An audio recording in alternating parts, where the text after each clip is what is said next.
What do you think? Even if it's 3 percentage points. No, bro, what do you mean? What do I think? Yeah. Can a woman run the country? Can a woman run the country, Trevor? Oh, man. Anytime. Any day. Let me put it this way, Eugene. Yeah, I'm even going to go a step further, my friend. I'm even going to go a step further, my friend. He's going a step further. Let me say this, my man. In a world where we have lived through multiple world wars and famines and civil wars, and in that world, that's not the time to say, can women do this or not? Does that make sense? 100%. If our plane was flying... men ruined it already. I was saying, if our plane was flying with no turbulence, no crashes, no disasters at all, if our airline as men was running flawlessly, then I'd be like, ladies. On time. Ladies, take a no back delays. seat. This is not we the got time this. for you to be flying this thing. We got it. The fellas got it. But I'm just saying, the way the fellas have been handling things. The fellas don't got it? Right now, how much are you paying for gas? That's the fellas. I don't see any women involved in those negotiations. Invasions? I'm just saying. I'm not saying the women would be better. I'm not saying that. You're not saying they'll be better. I'm just saying that They'll be okay. we should not act like the thing that is happening now is the one. Wait, but sending out one lady to go against many fellas that Yes. are out there running countries Yes. and starting wars and conflicts. You know who was one of the Do you most think effective? that woman would, you know who was one of the would most stand a chance? effective? Margaret Thatcher. Angela Merkel.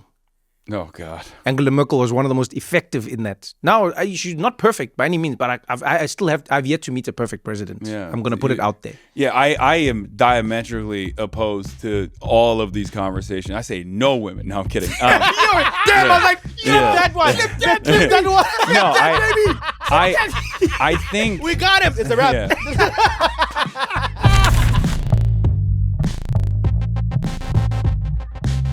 This is What Now with Trevor Noah.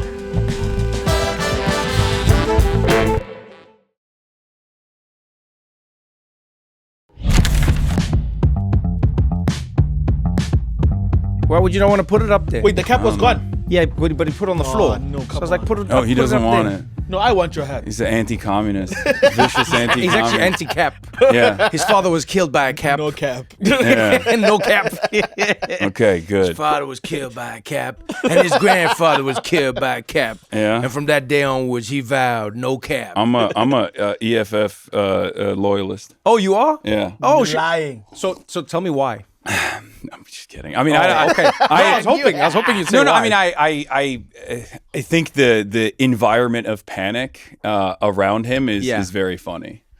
Definitely. Or was. Yeah, now it's well, just now sad. he's Now it's just that. What's happening? What I mean, obviously you can't speak for everyone, but what are people saying on the ground in South Africa right now about Julius? He lost people when he was on the side of illegal migration.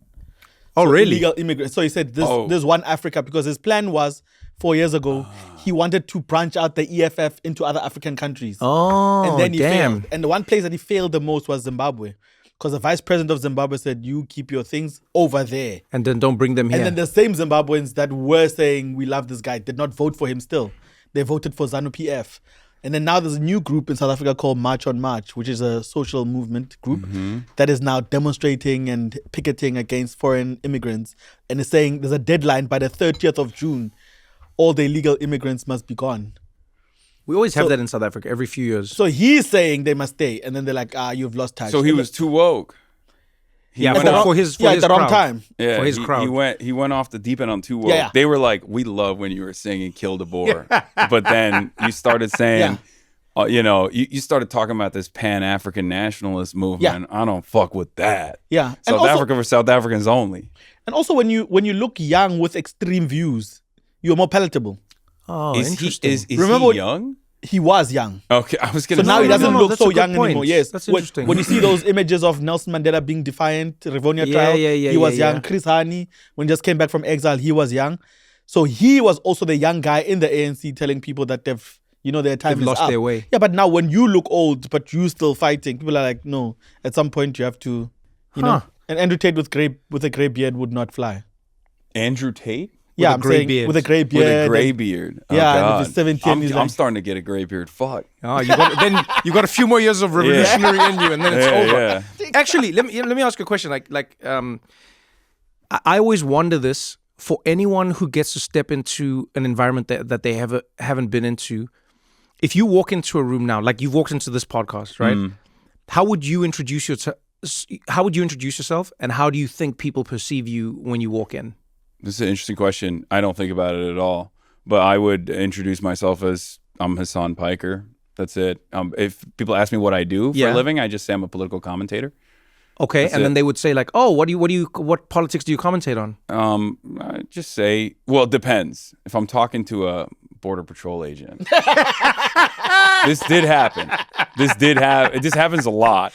I'm leaving Canada. I was on a day trip. I talked to Gabor Mate at the Web Summit in Vancouver, and I realized I have a jacket on. There's a hammer and sickle pin that a fan of mine gave me. No. It's on the jacket. I'm wearing a Democratic Socialist of America New York City hat. I immediately take it off. I rip the pin off, and I walk up to the counter.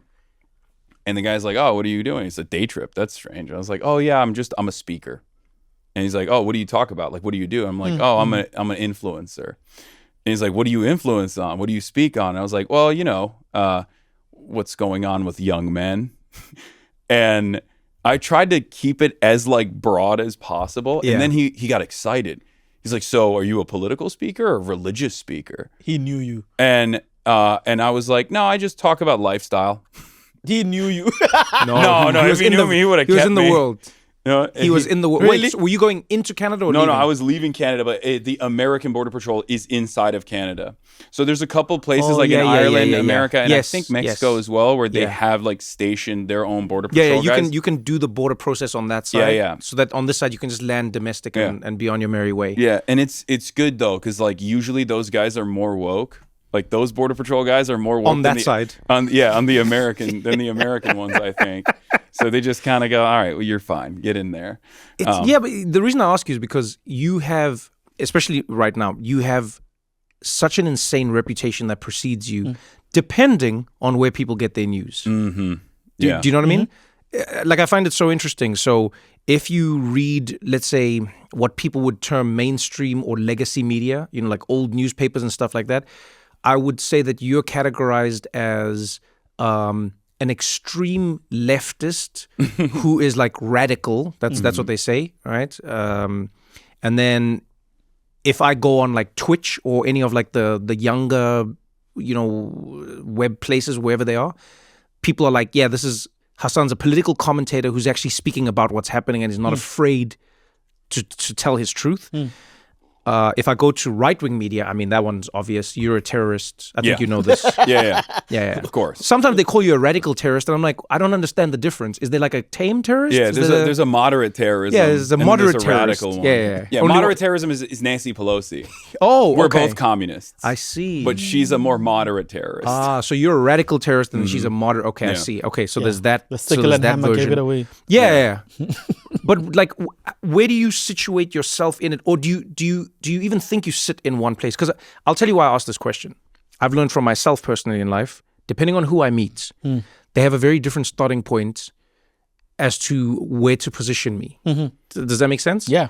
So I want to know if you position yourself in one place, or if you're just a human being navigating. Like, how do you position yourself? I'm just a normal guy. So from my perspective, I just see myself as a regular dude who has a lot of strong opinions and isn't afraid to talk about those opinions.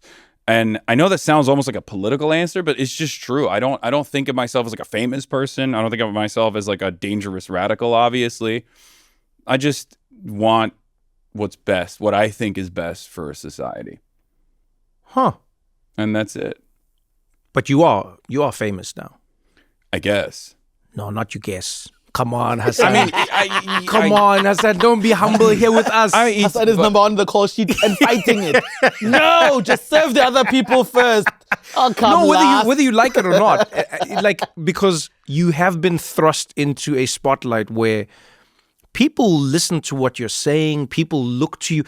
I would even argue that you have the ability to shift and move people's votes and opinions in the country now. Apparently, don't talk about that too much though, because everybody gets mad at me when people start addressing that. Wait, really? Liberals get mad at me about that exact influence that they think I wield. I don't think I'm like a kingmaker per se, the way that it's been presented. Yeah. I do have some influence, certainly. And I think it's mostly within the activist base of the party. Yeah. The door knockers, the community organizers, the labor union organizers, rank and filers, and whatnot. Okay.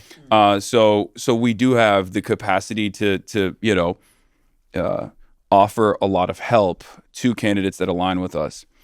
And I think that's very frustrating for obviously the Republicans who think we're dangerous terrorists, but certainly even for some centrists in the Democratic Party as well. Because I've been getting attacked, obviously, my entire life and my entire career by Republicans, neo-Nazis, the far right, and everything else. Yeah. But I would say that in these last couple of years, I've also started getting a lot of ire from Democrats, moderate Democrats, corporate-backed Democrats, neoliberals in general, like the Third Way, and all of these other institutions, like lobbyist groups that want the Democratic Party to maintain this moderate pivot permanently, constantly conciliatory to right-wing culture war framing. And I obviously oppose that. And I think that's precisely the reason why Kamala Harris lost. It's the reason why Hillary Clinton lost to Donald Trump now twice. And I want to change that. But these lobbyists don't want to change that because that's where their bread is buttered. And they get very pissed off. You say your whole life and your whole career, but take us back. What brings you to this point? Like, we meet you at this moment in your life, but like, how does Hasan Piker come to be? Like, where were you born? How were you raised? I was born in America. No, I'm not saying it like a border agent. I'm saying like, to me, I'm saying like a life story. You're so defensive about it. I got scared. This man is like, I'm like, where were you born? I was born here. I'm born in America. Canada day trip still lingers. I don't know if you heard, but the federal government's coming after me. We actually need to talk about that. Yeah. But no. So I need to say it. I was born here. I'm an American citizen. I could run for president. I would never do that though. So don't get scared. Oh man. You know what's funny about this is I do find it hilarious that over the years, in a good way, I'm not saying this in a bad way at all, but over the years, the border agents at American airports and ports have become increasingly immigrants. Yeah, oh yeah. So it's interesting to be at the border, interviewed by an immigrant who's now, I'm assuming, an American citizen. It's an amazing experience for an immigrant. Yeah, but it's also interesting. They get it. Yeah, but it's also interesting when it feels like they're more likely to kick you out. Yeah. No. Never had that feeling. You've never had that feeling? Never. That's crazy. No. In fact, I feel like it's a... it's give like, him hell. I have a 9-hour shift. But you, on the other hand, 30 that's beautiful. days, No, I like that. Time. I like that. I've never felt that way. You have an unbelievably positive outlook. Yeah, but he's a positive guy. That I think is borderline naivete and maybe even dangerous. You know how many times I've gotten through with that attitude? That's crazy. My Spanish is great at the border. What are you talking about? I have the control. I have the exact opposite experience. Really? That's crazy. Where I'm like, oh fuck, here we go. Every time I have to deal with Customs and Border Patrol. I mean, I've been detained by Customs and Border Patrol. Have you been flagged? As well. Yes. Both when I'm flying in, because they do the triple S or whatever. I've got the triple S. Yeah. What's the triple S? Yo, So random fellow triple S. Random security. I think it's actually 4 S's. It might be 4. Wait, they pull you to the side? Yeah. And but they don't tell you. So you get to the window. Okay, so I'll explain. Yeah. You have your ticket for your flights, right? Yes. If you have it on your phone, Yeah. it just tells you, no, you can't check in. Doesn't tell you, it's just like you just need to speak to somebody when you get to the airport. Just speak to somebody. You're like, why? I want to check in. They're like, just relax. You checked in, but we won't give you your boarding pass. Just talk to someone. You get to the airport. When you get to the desk, they ask for your passport. They ask for everything. They then print your boarding pass. They say nothing to you. And then on your boarding pass, underneath like a bunch of random, right? You know all the stuff, ticket number, boarding time, all of that. I think there's also some bullshit numbers there that don't mean anything. There's just 4 S's. Yeah. Random security clearance. Yeah, it just goes SSSS. Super secret security search. Is that what it is? I don't think so. Oh, but that would be good. That would be good. Yeah. And then what happens is you move through the airport. Yeah. You So still nothing. nothing happens generally. Your bags are checked in. But then when you get to the gate, the boarding gate. Yeah, the boarding gate. Everyone and then they pull you aside and they, excuse me, would you like to take off your underwears, please? Oh, wow. Yeah, they do a special Cavity search.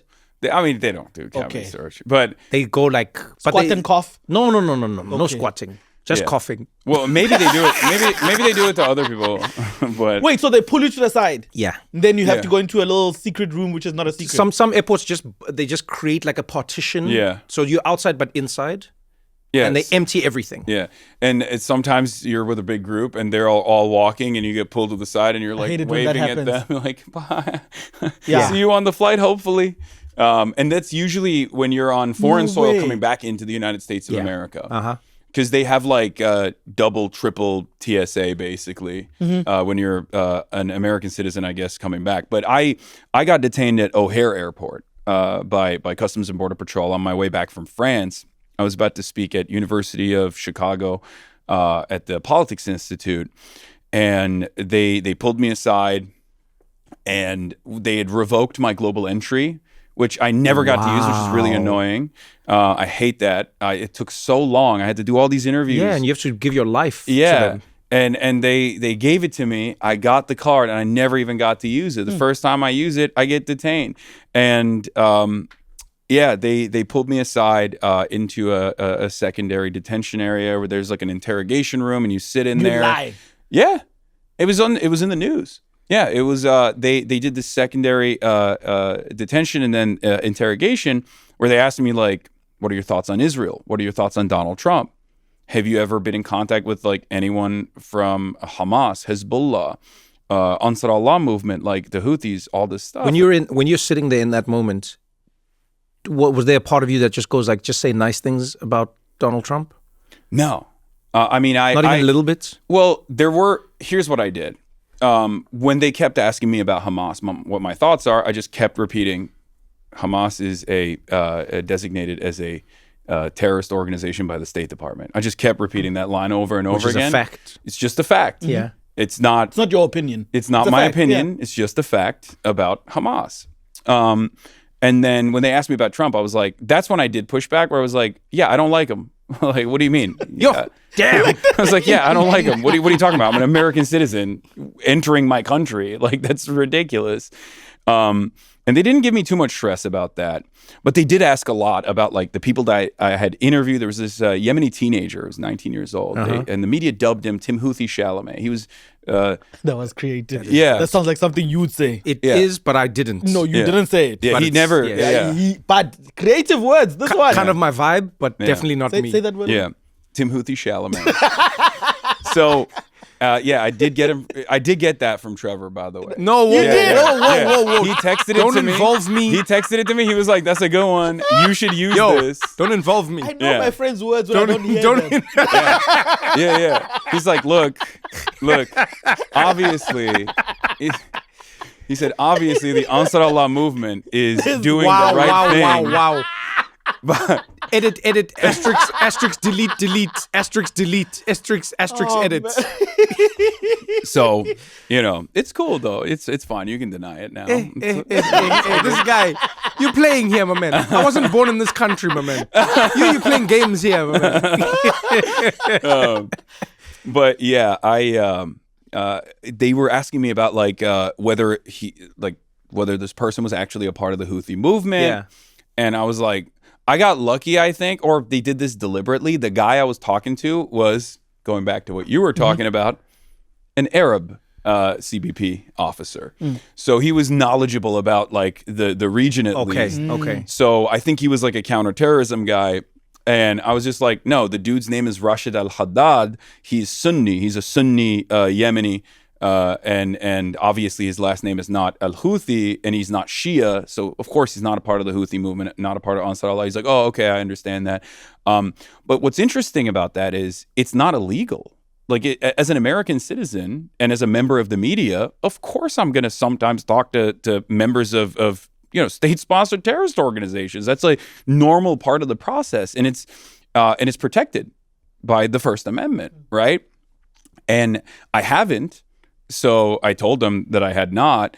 But it is something that is very strange to ask someone who is a member of the media on their entry into the country, because I think they were trying to tie that back to offering material support. This is a real big point of contention right now in constitutional law as well. Yeah. Where the administration of the State Department, the government is trying to basically expand the boundaries of what constitutes for material support, because material support to terrorist organizations is very illegal.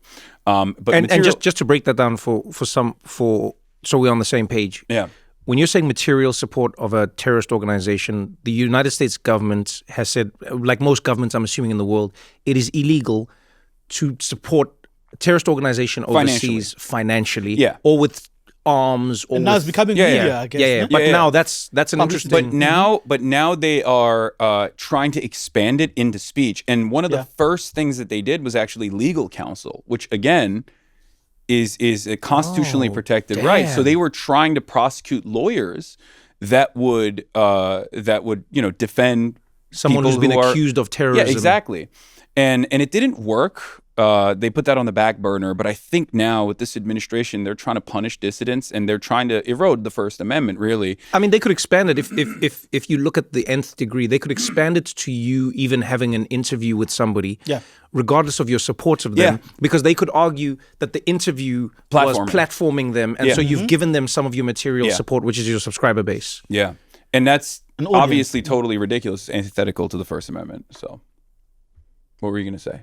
I'm saying that, no, I was agreeing with him. I was saying the audience is now seen as material support. Yeah. This is scary. I was about to say, are you not scared living this life? I mean, it's not great. It's definitely tense at times, but someone's got to do it, you know? And I the way I see it is like I'm speaking for the most part, voiceless people whose voices are never heard. And someone has to do that. And I do believe in the better nature of man, that if they encounter this information and have a sense of charitability, they will understand and they will change their minds. Yeah, but what I mean is, like, I'm just talking about you on a human level. How has it affected how you move through the world? So there's our front-facing selves, and then there's the us that we just live with every single day. Like the person who hears a bump in the middle of the night, the person who hears footsteps running behind them and it's a jogger. Like, have you found that your nervous system has changed over the years that you know, as your profile has evolved? I mean, I've had to deal with cyber stalkers for most of my life before I gained like more mainstream credibility and more mainstream attention. Yeah. So I'm pretty used to being on the receiving end of death threats, doxing, swatting, things of that nature. And unfortunately, it's a part of the job. It shouldn't be. It's horrifying, but you just kind of get used to it after a while. You say it's a part of the job, but I say this with all due respect. It's not necessarily. It's a part of what your job has sort of become. I think you have a lot of bravery in saying this. But there's a lot of people who don't have this as a part of their job. Like, there's a lot of news anchors who don't have these issues. There's a lot of people who are, you know, they're hosting like a debate show on cable television. They go in war zones and they come back and they don't have this. So I would love to know, like, when it first started. Like, which platform were you on where you started to notice, oh, I'm not just breaking through to the people I'm speaking to, but I'm starting to piss off the people I'm speaking against? I mean, even when I was at the Young Turks, all the way back in like 2014, 2015, when I would like randomly appear on some of the shows, and then certainly after 2016 when I had my own show on the platform on Facebook called The Breakdown, where I started noticing that I think that was the first time I ever saw one of these forums where, you know, neo-Nazis congregate, where they were like mapping out the blueprints of my apartment and the apartment complex in general. Are you shitting me? And you know, talking about how I had two pit bulls. You know, I had a pit bull and my roommate had one as well. And they were talking about how like you need to come in with like a stick of salami or something to like bribe the dogs, and then, you know, and how they would just like break in to my house and kill me. And that was terrifying when it first happened. But that is so commonplace that I just don't even think of it. That was, you know, more than 10 years ago at this point. So it's just, you know, it's not something that I think about all that much. Yeah.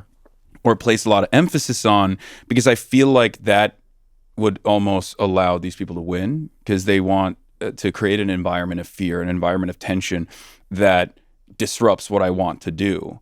And I'm not going to give in to that. And I mean, I even said this after Charlie Kirk got assassinated. I was supposed to debate him 2 weeks after his assassination. Obviously, it didn't happen. But one of the things that people kept asking me is like, do you have security? Are you changing things? And for the first like week or so, I had to cancel some of my public appearances. But shortly after that, I started going back out there, going out in public, going to protests again. And you know, people kept saying like, well, aren't you worried? And my answer always is the same. It's just, I can't let fear change what I want to do. I can't let fear influence my life in this way. So I choose not to think about it. Many of my friends think I'm insane for that reason. But I guess sometimes you got to be a little insane. I mean, if you want to change things, there's a certain level of insanity that's required. It doesn't matter what field you're in. If you're in science, if you're in music, if you're in comedy, if you're in political commentary, it doesn't matter what you're in. But I guess what intrigues me about you is how it doesn't seem to have necessarily changed you, or maybe it has, and I haven't seen it. You know, so when you stream. One of the things about streaming that's unique is that, you know, as the name suggests, it's like a stream of consciousness. You know, so when you were on the Young Turks, you was like very prepared, and you know, this is something that's going to be put out, and it can be edited, and it can be. But when you're streaming, it's you. You say something, and it's out already. It's. I've always wondered how much stress that puts on you, because you know, when we're saying stuff. Anything can come out of your mouth. Yeah. And then there's a moment where you go like, damn. Like all the stuff that's not going to make it to the final cut that you said about these state-sponsored terrorist organizations. You see this guy. Yeah. You see this guy. Which made me, it shocked me. Did it shock you? Shocked? Yeah. I was flabbergasted. Yeah. I had no idea. I couldn't believe what was going on. Man. I had no idea what opinions you hold. So much. But yeah. But like I'm saying, when you're in that space, you also didn't change your so this is what I notice, and it's something that's always plagued me in American political commentary.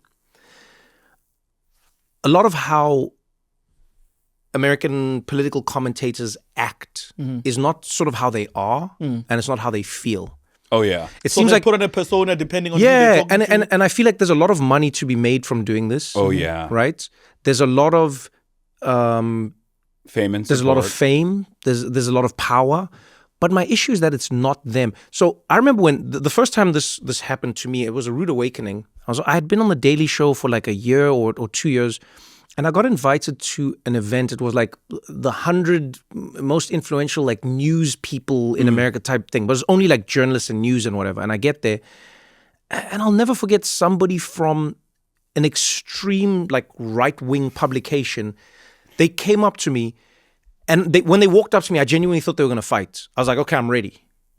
I just thought, okay, this person's coming to fight. I've talked shit about them and what they've said.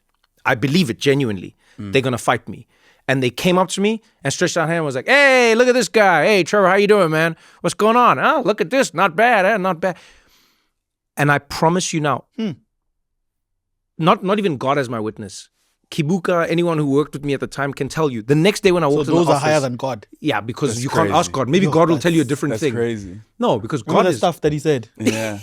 Now he's my now we know he's a radical atheist as well. No, because my thing is when people say God is my witness, you can't ask God yourself. Maybe you don't even know which God I'm saying, but I can also give you humans in case you want to ask them. So true, for reference sake. Yeah. The next day, first thing I said, not only did I not engage in this conversation, I actually felt like an asshole because you could see he was looking at me like, "Why are you being like this?" Yeah. Yeah.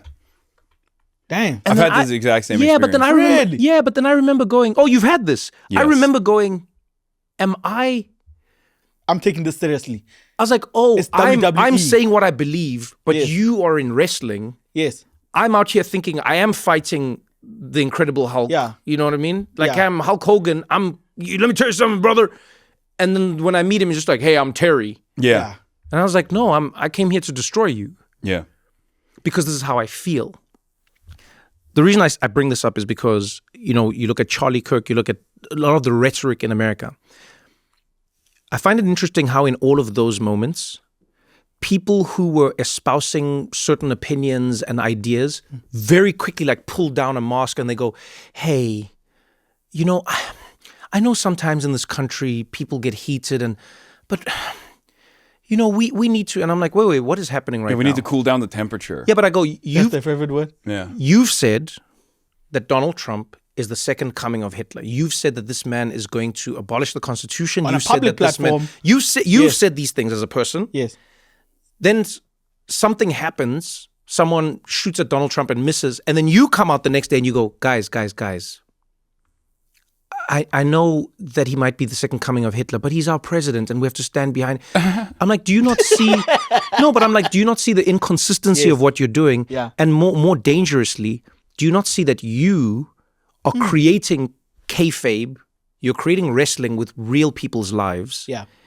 And then when you start to get afraid, you go, why are you guys taking it seriously? And so I want to know from you, because you've remained like consistent through it all, do you find it difficult to just like be you when you know that some people are playing a character version of themselves?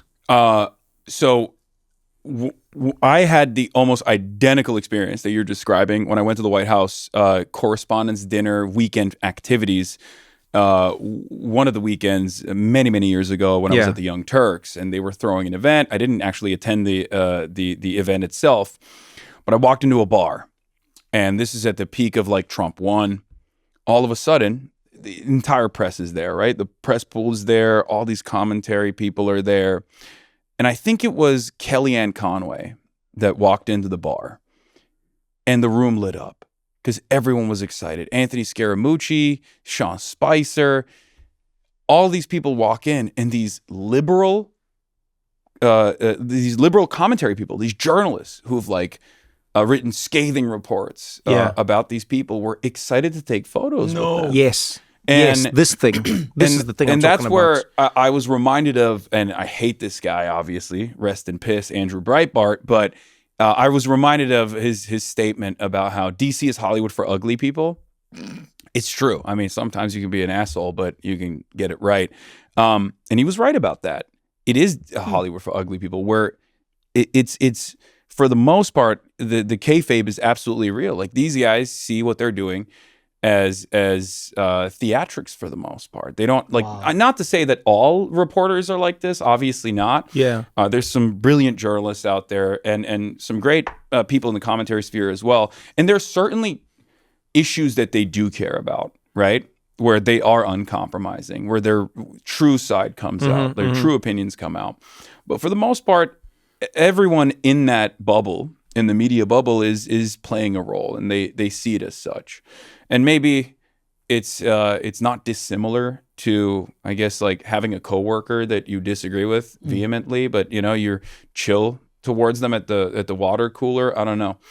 Maybe it's something like that, but I don't like that at all, because like these are my real opinions. I can't lie about who I am, because I'm live for 8 hours a day, 7 days a week. Yeah, that's what I meant. It's impossible for me to put on a persona. I can be more buttoned up in moments like this on a podcast where I'm not like, inundated with messages coming in from the side chat, on the chat. Because like the medium that I occupy is very interactive. That's what makes it so different. Right. But the issues I talk about are emotionally charged and very personal for a lot of people, right? It's very polarizing. And it's a perfect disaster to say the least. I mean, it's just you're talking about politics 8 hours a day, 7 days a week, and anyone from all around the world anonymously can come in and try to pick apart what you're saying or piss you off or say something heinous. In real time, yeah. In real time. And many people do take advantage of that. That, in my opinion, creates really productive discourse and can be unproductive. Oh, interesting. But then on top of that, I have entire groups organized on the internet that sit inside of Discord servers and subreddits that spend a good deal of time watching and logging every single thing that happens on the stream, so they can like clip something out of context and then disseminate it to a lot of right-wing groups. And I've noticed that this is something that happens almost exclusively to people on the left. People on the left have to face opposition from the entirety of the right wing, right? From moderate Republicans all the way to neo-Nazis and white nationalists alike. But they also face a lot of opposition from a big chunk of the Democratic Party's commentary base as well. Not necessarily the voters, but certainly from consultant groups, lobbyists, and those invested in maintaining the corporate interests at the center of power in the Democratic Party. And AOC has to deal with this all the time as well. Bernie Sanders has to deal with this all the time as well. There's this like very different set of standards for people who are bold advocates to make people's lives a little bit better than it actually is. People who do believe in that. People who are considered radical, I guess, for American politics. Not so radical for European politics. I mean, Bernie Sanders would be the average politician in Norway, right? His attitude, his views ideas are not radical at all. As a matter of fact, he'd probably slot into like a center, maybe even a center-right party in some of these countries, right? Or at least his output. But in America, if you're advancing the interests of Medicare for all, the interests of the people over interests of corporations and profit, you're seen as this like crazy guy. A lot of people have started referring to you as the Joe Rogan of the left. How do you feel about that? I mean, I have my opinions, but I want to know, because you're the person they're speaking about. Yeah. What you think about it. I mean, I think Joe Rogan is a goon, but a goon? Yeah, he's what a funny word. He's kind of a dumbass, but not a word my friend would use. Goon. That's not me. I'm not a goon. Yeah, Trevor would never say Joe Rogan. Goon. No. Trevor would say friend. Yeah. Confidant. Trusted confidant. Yeah. Yeah. Ally. Yeah. Fellow bow hunter. Yeah. Exactly. Broadheads galore. Elk eating. Yes. I mean, I don't align with Joe Rogan on virtually any issue, especially as of late. No. But I think what they mean is like they're saying I'm like reaching out. They're saying you are. Yeah. There's this school of thought that says you are what, ironically, the Democrats said they needed after Trump won even. Yeah. And then going into like Trump's second term. Trump 2. Yeah, Trump 2. I like sequels. They went like, oh, you know what's lacking on the left? The left doesn't have a Joe Rogan. The left doesn't have a manosphere. The left doesn't have a space where there's engaging, hard discussion that doesn't have a veneer of CNN on it, doesn't have the lobbyist stench on it. It needs, and then they said, this is the person. Hasan Piker is the Joe Rogan of the left. And that's what I mean is like, how do you respond to that? So a couple things. When they were doing that, they kept coming to me and going, you're the Joe Rogan of the left. What do you think is the problem with the party? And I kept telling him, this is an issue that you can't podcast your way out of. Like, this is a problem. This is a crisis within the ranks of the Democratic Party. It's a messaging problem, but more importantly, it's a policy problem. Oh, right? Damn. Having a bunch of sponsored or well-funded liberal content creators is probably good to combat some of the misinformation if they're focusing all their efforts on tackling the growth of right-wing independent media that's still firmly committed to the party apparatus as a part of its like propaganda machine. But you're not necessarily going to win elections off of that alone. What needs to change is not the media ecosystem and the media environment. What needs to change is the party. One of the biggest issues with Kamala Harris was that she was incapable of defining herself with key policy prescriptions that people could identify with, and instead she was defined by her opposition. That's why the Kamala Harris is for they them ad worked, I guess, if you ask the Democratic Party consultants, not because everyone was like viciously transphobic and like primarily invested in like punishing 1% of the American population. Certainly there's some people who wanted that, but it was because of a lack of clear messaging on key policy issues from the Kamala camp that allowed the opposition to define her. We have to fix that. was my argument. And I kept warning over and over again leading up to the election. And certainly after the election, I kept talking about this all the time. They, of course, predictably did not listen. They said, no, you're the Joe Rogan of the left. And then I was like, okay, all right, bet. Sure. I'm going to now also push forward candidates that are bold, that are actually invested in making material changes that will improve people's lives.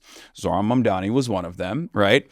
And then they went, no, not like that. We don't want that actually at all. You're a terrorist, actually. Hopefully, Trump, he's right here. This guy, get him. That's what it turned into. We'll be right back after this short break.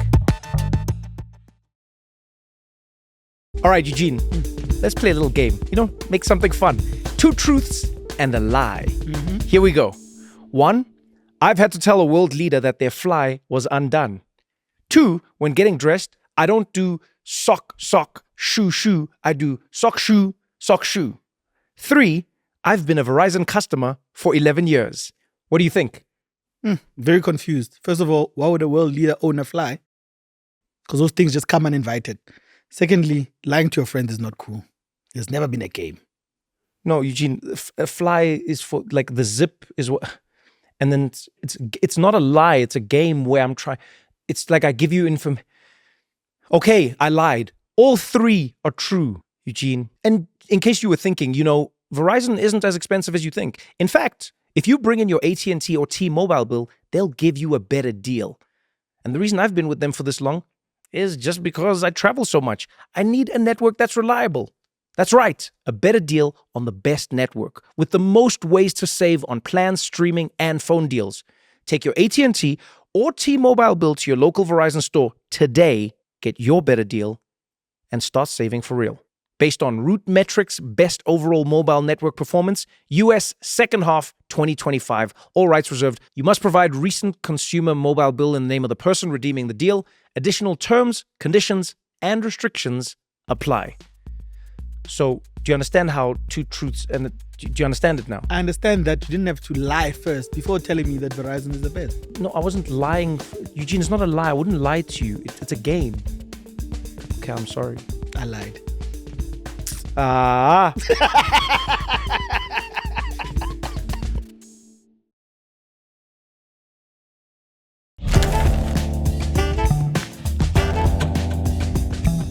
There are a ton of articles written about you, as you're saying, from the left, just about like how this guy's the worst thing to happen to the Democratic Party, and this guy is, you are destabilizing what doesn't need to be more destabilized.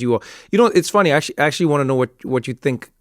I'm torn on the Kamala and Hillary thing because we are unable to run multiple simulations of our lives, or at least we don't know if we can.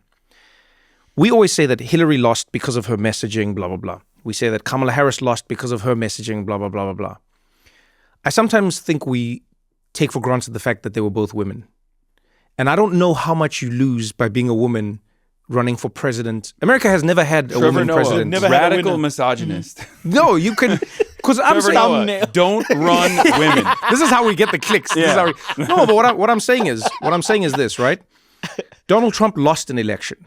Who did he lose to? A man. No, stick with me on this, right? Okay. An old man who had never beaten anyone in any major election. Yeah. Or fist fight. Yeah.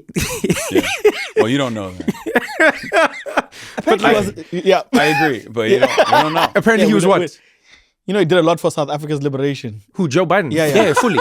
Yeah. No, fully, apparently. Apparently, back in the day, he was... Yeah. No, really. No. 100%. He lied about getting arrested, though. Oh, yeah. Yeah, he lied about that. That's separate. And yes, no, he was actually anti-apartheid. This is true. Yes. Which was a big step when a lot of people were not. Which was very strange because he was also radically in opposition to desegregation in the United States of America. And even at the same time that he was anti-apartheid in South Africa, he literally was, co-sponsoring bills alongside Strom Thurmond.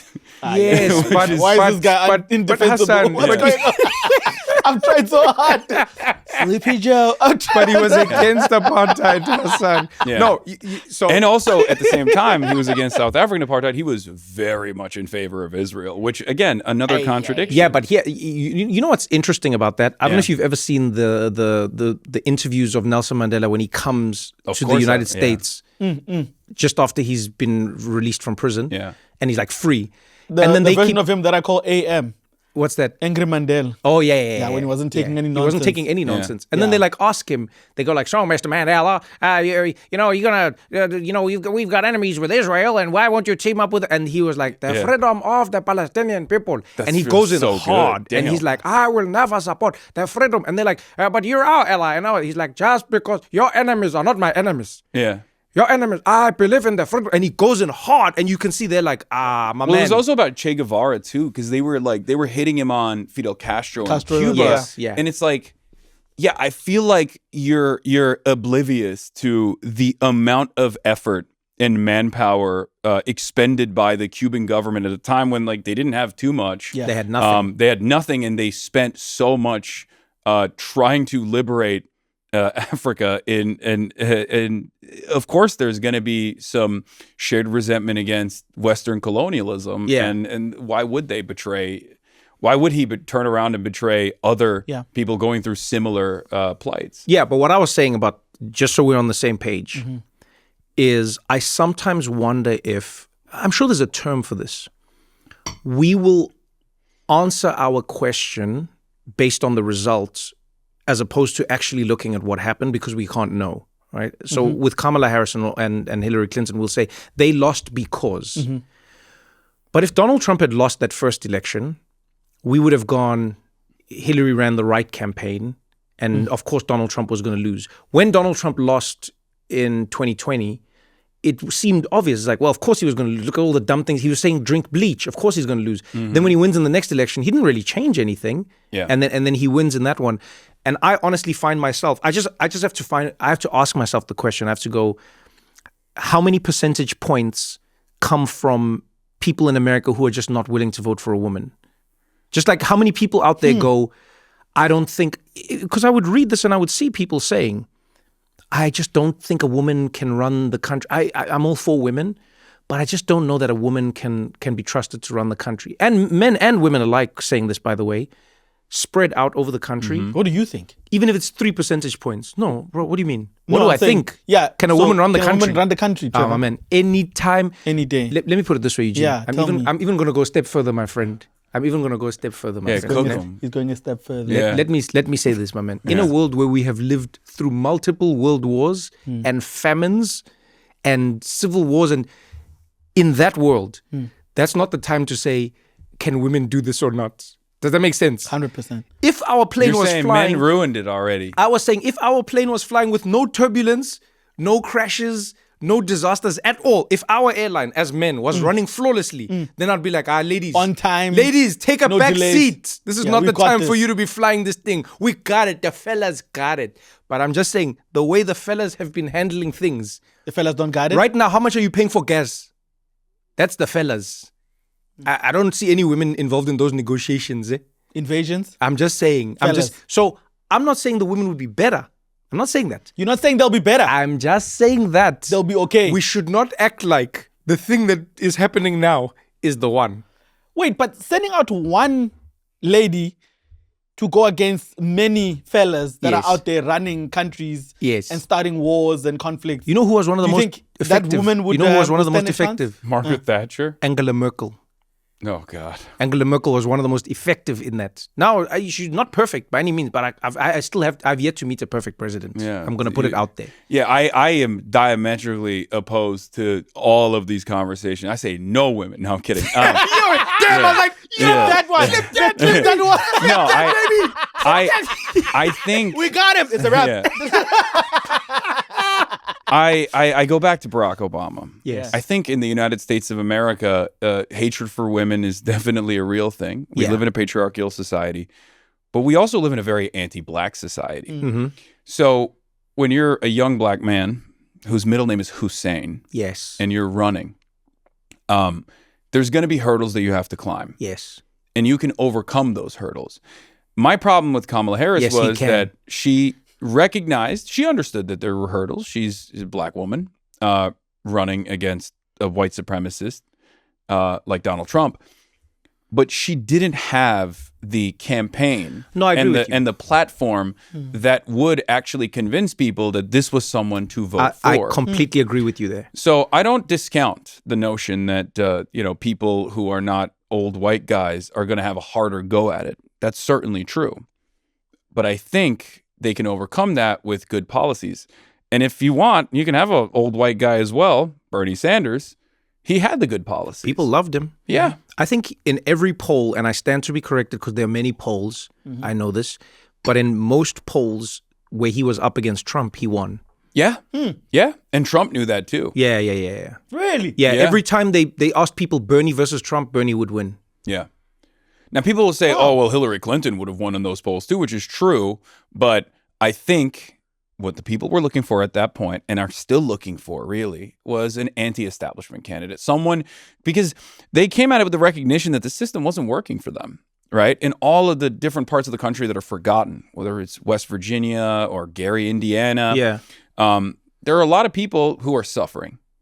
And it felt like neither the establishment Republicans nor the establishment Democrats were actually focusing on their economic hardships. They only offered sometimes lip service to it, but never any like bold radical changes. So when Trump comes in like a wrecking ball and ritualistically humiliates the establishment Republicans and is seen as like a heterodox Republican who, ironically enough, in 2016 was actually running as a moderate.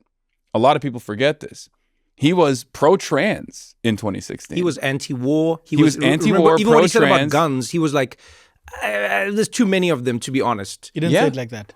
Okay, the way he said, he was like, and I mean, my sons love them. They love the guns. They got, to be honest, I'm a little uncomfortable with how many they have. But I mean, what are you going to do? I mean, we leave it up to the states. But if I had my way, we'd have fewer of them. But I mean, we'll see. That's how he said it. Yeah. Clip that one. Yeah. he knows how to do it really well because they talk. You know? All the time. They're always On talking. Signal. Yeah. They're always conversing. Oh, man. But you see, whenever I listen to how Trevor views American politics, and I obviously watch some of your content and I hear you speaking, from an outsider's point of view, I think to myself, You're like, why is Trevor not more like Hasan? exactly. That's what I think. Yeah. I'm like, when we look outside, whenever we hear America doing something to another country, it's because apparently that country's leader does not respect democracy. Yeah. So when I look at your guys' ndabas, which is news, I go, surely you guys voted for this situation and you spend 8 hours a day, every day, talking about this kind of stuff. You're arguably in the cold face of what people really want, and you get to hear unfiltered what people want. So from an outsider, isn't that what America voted for? And for you being in there, what do people want now? I think most people don't really know what they want. And there is a very sophisticated influence peddling operation that is actively subverting democracy. So it's not a secret. It's not a secret that Americans are not the most educated. They don't have a lot of political education. They don't have a profound understanding of history. And I think that's by design as well. I mean, our institutions are crippled, public education, public schooling in general. And I think that's deliberate, especially since the Reagan era. But outside of that, most people are just kind of operating off of vibes. Most people are not voting. The plurality is usually not voting, right? But out of the people that are voting, and there's a multitude of factors for that. There's the electoral college and the fact that you vote not on a federal holiday, but on a work day, on a Tuesday. These are Hurdles. Specific hurdles designed to stop certain people from voting. And so most people need a buy-in.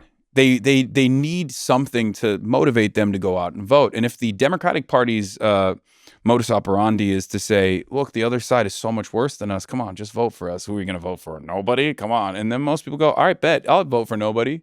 Neither party is representing my interests. Yeah. And I don't really care. It doesn't really matter. I have to go back to work every morning. I have to focus on my life. I have to go deliver Uber. Why do I care about whether it's a Democrat or a Republican ruining my life? But most people rate the party as the National Democratic Party and the National Republican Party, and they look at the output, and they grade the National Democratic Party off of its weakest individuals, off of its weakest members. There's a concept called the rotating villain within the Democratic Party's infrastructure, where there's always a vote that will spoil a radical agenda that a Democrat runs on. This happened with Joe Biden. It was Joe Manchin and Kyrsten Sinema that undermined Build Back Better, the IRA, and watered it down tremendously. Is this a formal thing you're saying, or are you saying you noticing a trend? That's what we call it in, I guess, poli-sci, and that's what people so in it's the commentariat call it. One person within the Democratic Party. Not one. Usually, there's always a depending if there's 6 people. Okay, but they are the rotating. So they go like, okay, you guys are going to be the villains for this run. Yeah. You're going to vote against everything that is progressive that the people want. But then we all get to say we voted for it. And then you guys you'll be the bad guys for this run. Yeah. And just make sure it doesn't happen. Like outbound congresspersons that are not running for re-election, that are retiring. Like Jared Golden is one of those guys right now. And he was the lone voice that voted against the War Powers Resolution. And there's always a guy, Joe Lieberman, under the Barack Obama coalition, was the sole vote that stopped the public option from being advanced, which would have been radical change in this country. Is this happening on the Republican side as well as much? No, the Republicans I think are much better at whipping votes because they're not necessarily because they're more organized, but because they can be open about being pro-corporation. Like that's their whole thing. Whereas the Democrats, on the other hand, run against corporations, but when they're legislating, they still have to be very cognizant of the corporate investors, the real benefactors, the corporate benefactors, and any Democratic Party initiative that they advance will actually harm one sector's investment or one sector's interest in profit.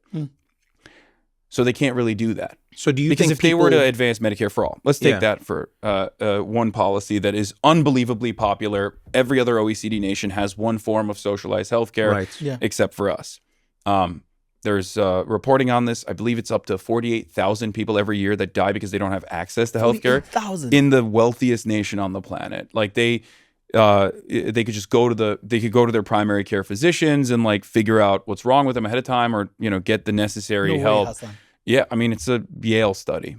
I think the numbers might even be higher than that. I find it unbelievable as well. It's just a ridiculous number, right? So, people want this. Why don't the Democrats advocate for it? Why do the Democrats actually actively push back against it, as Joe Biden did in the 2020 primaries? In the 2019 primaries, when Bernie was the Medicare for All candidate, Joe Biden came out and he's like, I want the public option, Jack. Never talked about it again, by the way. That's a great Joe Biden. The Jack at the end. That was a great Joe Biden. Yeah. Oof, that was actually good. Clip that. Yeah. It's because me and him talk on the phone. Nice. Yeah. But he ran in opposition to Medicare for all. Wow. And he didn't have any investment in actually pushing for the public option at all. He never talked about it. Once he actually became the candidate, he stopped talking about the public option altogether. He never brought it up. He never pushed for it. That was designed specifically to tackle Medicare for all and its popularity. And the reason why the Democrats do this is because Aetna, Blue Cross Blue Shield, and all of these for-profit healthcare providers are massive investors in the Democratic Party. They fundraise for all these candidates. So of course, they don't care about the population. Like the politicians that win their raises, they don't care about, fixing this massive crisis in this country. They care about managing the crisis, and they care about doing PR for the crisis, and they care about winning re-election and maintaining the current system, no matter how cruel it is. And that's just how it works. So that's also part of the reason why I go back to how frustrated a lot of these think tanks are about me, and have been writing extensively about the dangers that I present for the Democratic Party, because now I've moved on from just talking about how shit the Democrats are to actually working with other on the ground groups and organizations like the Democratic Socialists of America and numerous other orgs to actually run candidates that are pro-Medicare for all, that are uncompromising on the issue of Israel, where they're like, I'm an anti-Zionist. Why are we giving unlimited bombs to this country that's doing war crimes, that's doing a genocide? And that's a very frustrating reality for the Democrats, because the more Zohran Mamdanis that they see all around the country popping up, and the more grassroots momentum that these people have, the more people are going to look at that and go, wait a minute, you said Zohran was going to be incompetent. You said he was going to be a scary commie. Yep, and yet the budget is balanced. Yeah, budget's balanced. He's one of the best mayors that New York has had. It's just, every time I come here, it feels like I'm entering an alternative universe where like things are working somehow. It's ridiculous. Like, we're watching from afar a totally different reality in New York City, totally different vibes. Why can't we have that? And once people start asking that question, once people start believing that the government can help and the government should help. Yeah. Yes. Once they have more confidence in good governance, and once they associate that confidence with democratic socialism, communism, all of a sudden, people are going to want that. And we've seen that in the polls as well. We've seen that in the membership with the DSA, which crossed the threshold of 100,000 paid members. It's a very significant number. And we've certainly seen that with the approval ratings for democratic socialism in general, where I believe it's like, in certain polls, it's like either the plurality or the majority of Democrats say they have sympathies for democratic socialism, or even self-identify. Around like 44% self-identify as democratic socialists within the Democratic Party. So when you look at the young people in those worlds, and specifically, because I'm assuming your audience skews young just because of streaming. This is an assumption that I have, like on that platform specifically. Definitely. Because I know on YouTube you've got a different viewership. You know, you're on Instagram, et cetera, et cetera. But what do you think the Democratic establishment is missing about how young people are viewing all of this right now? Because you're speaking to young people, and young people are watching you in a very specific way. What are they missing? What are they missing that the Republicans don't seem to be missing, I should say? Because on the Republican side, it seems like they've got their young men on lock. Yeah. Well, they have a different crisis, or a similar crisis on the Republican side as well, for youth vote and youth turnout. Oh, right no, now. share. And it's actually Israel. Because that has become the lightning rod. Yeah. I believe it's 54% of Republicans under the age of 55 have a negative opinion of Israel. That is a crisis for the state. That is a crisis for the Republican Party that wants to maintain unlimited loyalty to Israel. And that's certainly a crisis for Israel in general that cannot exist, especially in the violent ways that it currently does, in the maintenance of an apartheid, in constant territorial expansion, without unlimited support from the United States of America and the rest of the Western world, and without the political cover that America offers as the hegemon. So that's a huge problem. If they lose the Republicans, it's over. Okay, Israel's done.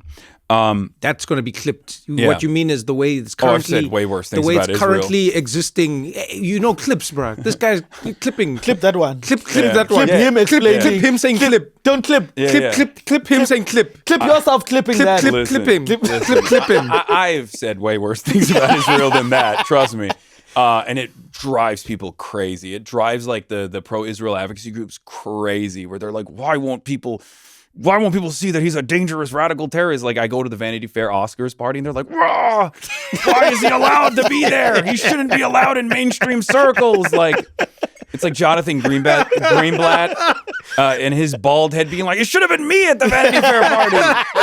Yeah, it's so funny. Oh, man.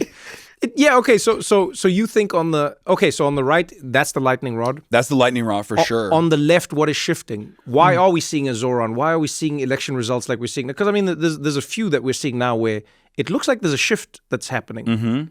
Do you think it's a ripple, or do you think it's going to be a wave?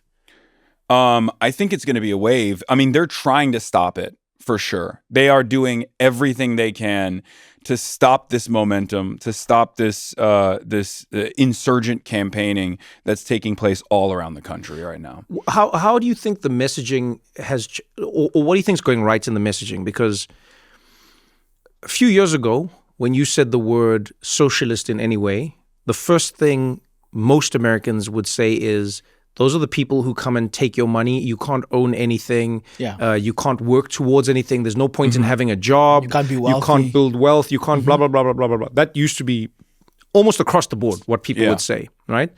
now, to your point, whether it's polling, whether it's online conversations, where it seems like people are shifting. But there's two interesting sides to it. There's one where people are going, that's not what socialism is, or democratic socialism. And then there's another side going, let them take all the money and let them, where they're going, I still think it's that, but I'm actually happy. I want them to take everything away and they want them to. So like, what do you think is resonating about that message specifically? I think it's the contradictions. They're worsening and they're becoming more apparent, and people are cognizant of the reality that they experience pain and they understandably blame the system for it. So they go, this is not working for me. I need an alternative. And this alternative seems fine. I mean, I'm willing to try this out, even in a country as propagandized, at the heart of empire, the country that won the Cold War, the country that is the ultimate defender of capitalism, has destroyed the living standards of its own citizens to such a degree that they go, I don't believe the Red Scare propaganda actually, or even if I do believe it, I like it, like you said. Yeah. That's because people are suffering and they want an alternative. And in some ways, that's what Donald Trump did in both 2016. And then when those wounds were not healed or addressed after 4 years of Biden, and the only thing people remember from the Biden administration was negative real wage growth for 1.5 years, as a lot of these economists, and they're still doing this, by the way, kept saying, well, this is a Vibecession, actually. Things are great on the economy front. What are you guys complaining about? I mean, where do you get these terms? What? Vibecession. You're making us sound old. No, that's what they said. That's what they said. Yeah, Yeah. because what they said was, it's really interesting how they phrase this, right? What they try and do is, especially the people who run like media in the biggest way, what they do is they'll try and tell you as people on the ground that what you're experiencing is not real. Yeah. These are your feelings. The economy is doing better than ever. Yeah.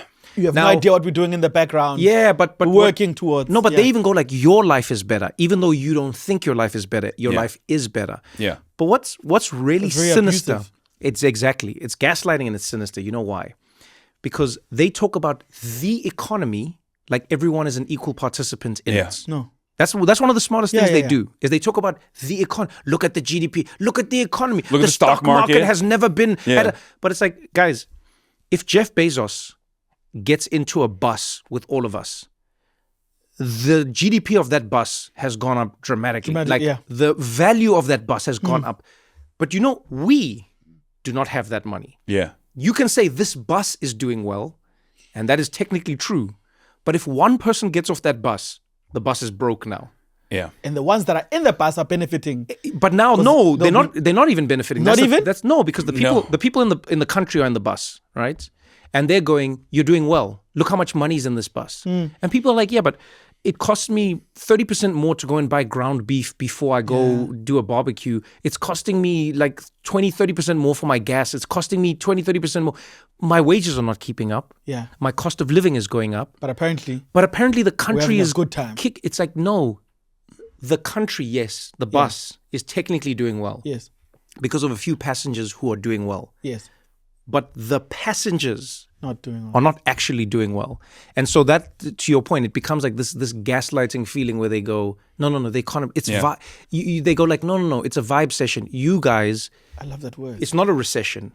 The numbers are not bad. Yeah. Your vibes are bad. Sounds You like need a to change rooftop yourself. party. Yeah, and that was obviously, that was incredibly frustrating for people to see. That's crazy. And it's one of the things I brought up in the lead up to the 2024 election over and over again, where it was like, well, the economy is rebounding, which is true, it was, right? But what I kept repeatedly explaining to people, or trying to, was, well, in 2016, Trump won, and the economy was seemingly on a much more positive trajectory than it was in 2024. And clearly people were suffering enough back then that they thought, I'm going to vote for this crazy guy, right? And they don't read it as that. They think, oh, it's got to be all these different reasons. And sometimes those different reasons are true. White supremacy is a powerful force. Obviously, misogyny is a powerful force. But at the end of the day, those hurdles are climbable. Those hurdles can be destroyed if you have a candidate that can communicate honestly and come across as earnest in defense of the people over the interests of corporations. Yeah, that's probably the biggest thing I've noticed, and I think people are noticing en masse. Whether you are for or against the Republican Party, I mean, now really it's the Donald Trump party because it's not what it was as a machine before. It is the Donald Trump party. Yeah. It does what it says in many ways. Now, there's many things where it doesn't, but it's like, so they go like, oh, but he didn't build a wall. It's like, yeah, but he sort of did. Mm-hmm. He didn't build the physical wall. But he built a wall, if you're honest. If you look at like the visas, the bans, how few people actually can come into America now, how few people can get jobs, deportation. Yeah. He built the wall. You go like, oh no, I'm going to shut this down. He did trade wars, etc., etc. Yeah. He's sort of doing the thing. Whether it's good for the country or not is a separate conversation. Because I mean, you look at your bank balance and ask yourself, right? Not you. But then on the other side, it feels like the Democrats. Donald Trump comes in and opens up a toolbox of government, and then the Democrats come in and they go, we don't really have any tools. And it's like, that guy's got hammers, he's got screwdrivers, he can build or dismantle anything. Yeah. And then every time the Democrats get power, they go, let's just keep it the way it is, and let's be grateful that it still exists. Or let's balance the budget. And it's always it's stuff it's never like that. something radical. It's never something that's gonna radically change people's lives. Yeah. Exactly. And even when they do actually make necessary changes, like the ACA was a profound achievement altogether. It wasn't bold enough. It wasn't brave enough. The public option should have been passed as well. But even then, in the process of passing the Affordable Care Act, Republicans never were going to caucus with the Democrats on this issue, and they attacked it over and over again, and they took advantage of the gridlock that they were creating, where the Democrats could have just advanced it. They could right? have. They had the numbers. They had the numbers. They could have advanced. They could have been like, fuck off, right? But they allowed this gridlock to take place, where Republicans used that time on the clock, where they were running out the clock, which gridlock is something that most Americans hate. Donald Trump doesn't ever do that. Yeah, if he you doesn't. notice, That's he just what I goes, mean. no, we're doing this, and I'm going to do an executive order if necessary. Yeah, and then you're going to have care. to work backwards. Yeah. So obviously there was a reluctance to break things with this rapid successive attacks against the Republicans. They didn't do that, but in that process, the Republicans had an opportunity to lie about what the ACA was. They said it was death panels. Death panels. Yeah, they said. Obviously, one of the most radical propositions in the Affordable Care Act, Obamacare, was the provision that insurance companies, private healthcare providers, would no longer be able to deny coverage to people for pre-existing conditions. Now, that is such an inhumane concept, and it's so insane because we live in the post-Obamacare world where healthcare companies can't do that people don't believe that was the norm. And people don't believe that Republicans, some of which are still in office, were actively advocating against that. Yeah.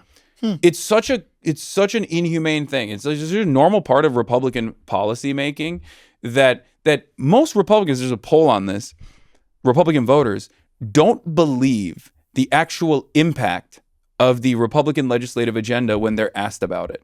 Where they'll go, okay, you want to vote for Republicans? Republicans are against abortion. Abortion is murder. They're like, yes, I'm against abortion. Abortion is murder. So when they actually are faced with the impact, and we saw this happen in the lead up to the 2024 election, when they recognize, oh my God, if we ban abortions, then my daughter might not be able to get an emergency abortion to take care of an ectopic pregnancy. This is now a real crisis, a real healthcare crisis. They change their tune real quick. So they don't even believe how violent their legislative agenda is that they're pushing, that they're advancing, the Republican voters. And that is a real problem. The other problem is it's much easier to break things, especially if you are directionally on the side of capital. If you're a capitalist, if you're openly on the side of corporations, as Republicans are, it's much easier to move in that direction. Democrats, on the other hand, have a base that is, in some ways, maybe not a card-carrying communist or whatever, but anti-capitalist in certain instances. Like they are against profit-seeking from corporations. If you want regulations, like environmental regulations to protect certain natural resources like the water supply, all of a sudden you're harming the profits of DuPont, right? DuPont just wants to dump chemicals and whatever they want off of their factories directly into the water supply and dilute the water supply with toxic pollutants. That's very profitable for them to do so. Now the Democrats all of a sudden have to punish DuPont. Republicans never have to do that. Republicans are never going to punish DuPont. They say, no, it's great. They say it'll figure itself out most of the time. It'll figure itself out, or they do this thing where they're like, transgender people, and then they walk the other direction, right? Like they'll be like, oh, DuPont, chemical, okay, have you thought about trans people existing? Isn't that weird and fucked up? And then everyone's like, yeah, actually, that's right. Transgender people do exist, and I fucking hate that. The smartest thing you can do to distract people from a real issue is to bring up an issue that doesn't actually affect their real lives, their daily lives, but is easier to grasp and dispute or argue. Yeah. Because it's just what is the how much should a company be able to dispose, or where should they dispose, or how should they, what are the classes of different chemicals, and how far is a river from a residential place, and what is toxicity, how do we measure toxicity, has anyone died from it, when do we measure the death, or is it related, is it a cause, all of these things are difficult. You know what's easy? Going, is this person a man or woman, and should they be in my bathroom? That's like an easy thing. Yeah. But it feels like, and this is actually why I want to get back to it from like your side. The political side, for lack of a better term, it feels like it's metastasized in America. But the world you're in feels like it's fledgling. It feels like something's changing. It feels like something is growing. Mm-hmm. Like I wanna tap into that world and understand a little bit more about it. Like why streaming? You could have done anything else online, but why streaming in particular? Well, when I started streaming, I feel like it was different overall. We didn't have the claviculars of the world, right? I mean, there were different versions of that even before my time, but they were nowhere near as popular. It hadn't reached like mass popularity. I think it was Ninja that like did the Drake collab of Fortnite, right. And that's when people were like, "Whoa, what is this? What is this sector? What is going on here?" And people started paying attention to it. But at that point, most people were just playing video games. I came in and I was like, I'm not going to play video games. I'm not very good at video games. I mean, I did play video games initially, but I was like, I want to do political commentary while I play video games, and then stop playing video games altogether and just do political commentary. So that was my evolution. And the reason why I did that... What games were you playing when you started? Fortnite. Oh, okay. And then, horror games that people love. I was playing Hunger Games. Yeah. Yeah. I didn't know what you were like. No, okay. So were you a gamer? Yeah, and I still play video games when I have time. Sometimes on stream. When do you have time? We watch you. You're on 8 hours a day. Well, no, I play on stream, or sometimes. Okay, so you still play on stream. Yeah, I still every now and then play games on stream, but nowhere near to the same degree I used to, because at the time I was at the Young Turks. I wanted to place the community of my own. I didn't want to just like work for someone. I was I should have something on the side for myself, like something more creative. And I also wanted to practice off the cuff speech, because everything that I had done prior to that was all pre-scripted. I would write my own scripts. I would turn them into articles for Huffington Post. I was doing that, and I was getting better at it, but I was really bad at off the cuff commentary.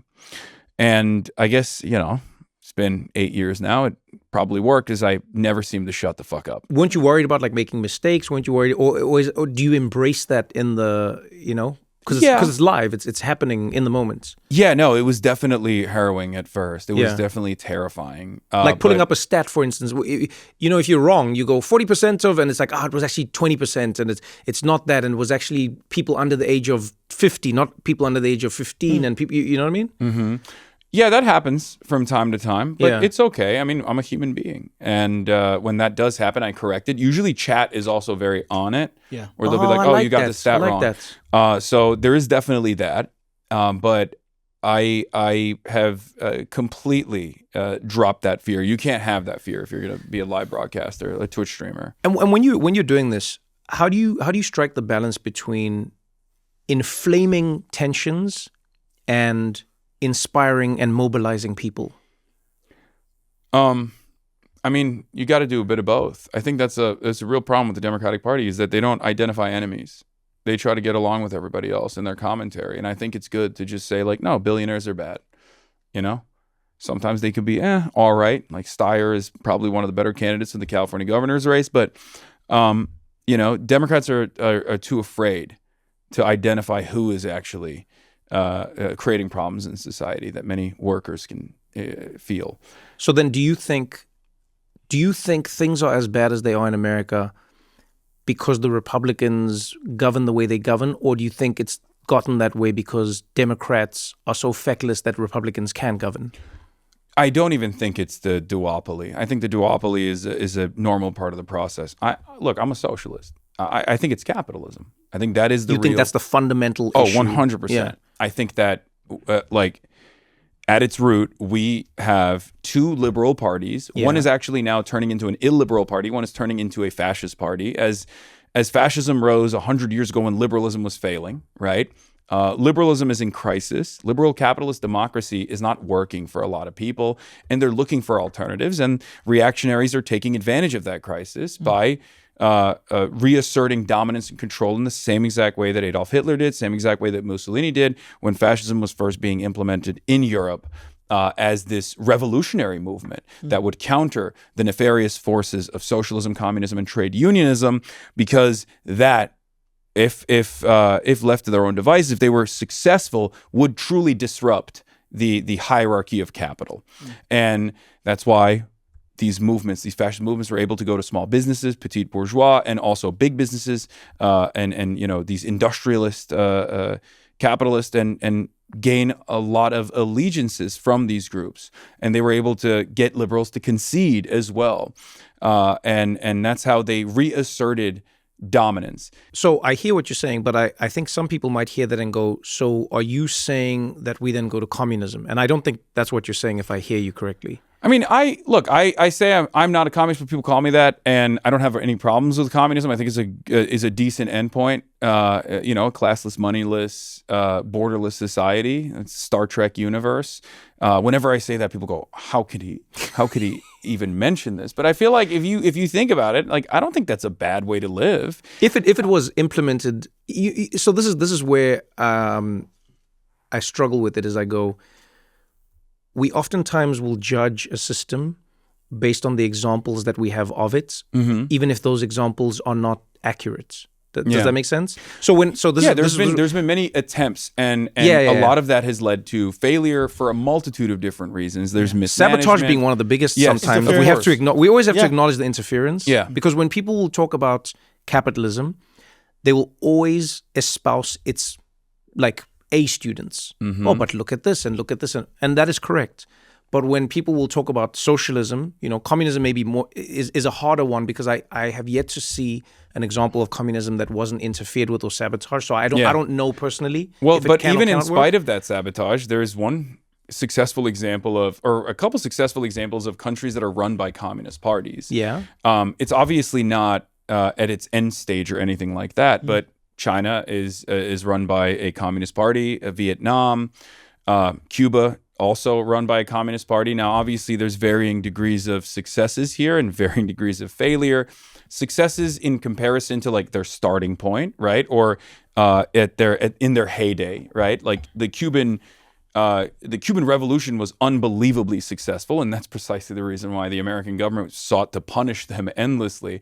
And they were only able to survive throughout that process because the USSR came in and was like, "We're going to put our nukes here." Did you get a subpoena about Cuba? I have not received it yet. I only heard about a subpoena being delivered to me from Fox News. But, Wait, what? But I haven't gotten it. No, you can't be serious. Yeah. So you haven't received anything. No. But all the news is saying that you have received something. Yeah. It goes beyond that. They are claiming that I'm a subversive. I am a foreign agent that hasn't registered with FARA. And it's really funny because I'm pretty open about my ideology. I'm a socialist, and I think we should not kill the Cuban population. We've been starving them for 60 years. I think it's unbelievable. It's heinous, a war crime, and we should stop that. And then they go, "Oh, he must be getting paid by the Cuban government to say this." And it's really funny because it's with what money? They're broke. They have no money. Cigars? They don't have anything. I mean, I guess they have cigars. I don't know. I didn't even get to experience that when I was there. But how long were you there for? I was there for 2 days, and back-to-back interviews. We were there on a humanitarian aid mission with Progressive International, Co-Pink, and with 600 delegates, politicians. Corbyn was there.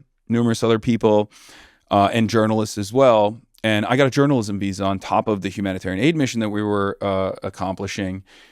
So it's doubly messed up that the admin is coming after me. But yeah, because you see the story, even now the way you told it, the story it makes it seem like you and one other person went to Cuba. Yeah. Because you were paid by an organization there. Yeah. The two of you, only two people. Yeah. Went Medea there. Benjamin, the founder of Copink. Yeah, it's just the two of you. You went there. Yeah. And then you conspired with their group, state-sponsored mission, and they were like, hey, man, here's some money, Hasan. We need you to do this to America. And then you were like, all right, I'm heading back now.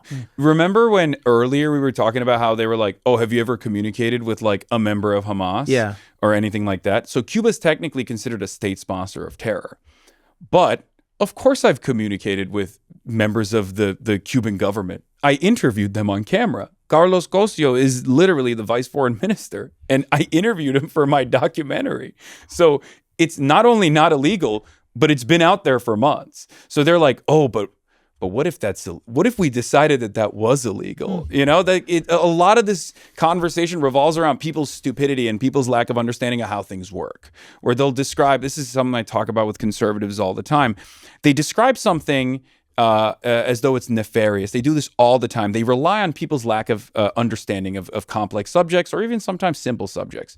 Where one example I always use is transgender surgeries. They describe this process as like gruesome mutilation, where they're like, oh, doctors come in with a hacksaw and like they cut off body parts and all this stuff. And it's like, yeah, that's just every type of surgery.